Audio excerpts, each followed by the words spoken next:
രാഹുൽ ഗാന്ധിയെ ആക്ഷേപിക്കാൻ മാത്രം വാതുറക്കുന്ന പിണറായി വിജയൻ നരേന്ദ്രമോദിയെ വിമർശിക്കാൻ തയ്യാറാകുന്നില്ലെന്ന് RSP സംസ്ഥാന സെക്രട്ടറി ഷിബു ബേബി ജോൺ.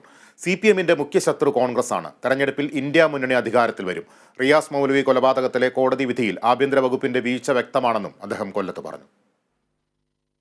നരേന്ദ്രമോദിയെ പേരെടുത്ത് പിണറായി വിജയൻ വിമർശിച്ച ഒരു പ്രസംഗം കേൾപ്പിച്ച ഉച്ചി കുത്തുന്ന ശരി BJP ഇവിടുന്ന് ഒരു സീറ്റും ജയിച്ചു പോകാൻ പോകുന്നില്ലെന്നുള്ളതാണ് ഞങ്ങളുടെ വിലയിരുത്തൽ. അതുകൊണ്ട് തന്നെ ഈ സൗഹൃദമായ പോരാട്ടം ഒക്കെ ആകുന്നതിന് കുഴപ്പമൊന്നുമില്ല. ഞങ്ങൾ മത്സരിച്ച് ജയിക്കാൻ അറിയാമല്ലോ.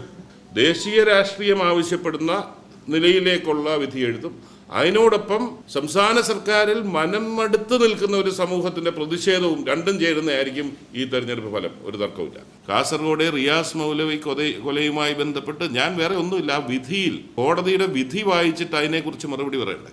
നിലവാരമില്ലാത്ത ഏകപക്ഷീയമായ അന്വേഷണം നടന്നിരിക്കുന്നു. ഇതിനേക്കാൾ ഒരു ഇൻഡിക്മെന്റ് ഒരു ഗവൺമെന്റ് ഉണ്ടോ? അതായത് ആഭ്യന്തര വകുപ്പ് എന്താണെന്ന് നമുക്ക് തെളിയുന്നതാണ്.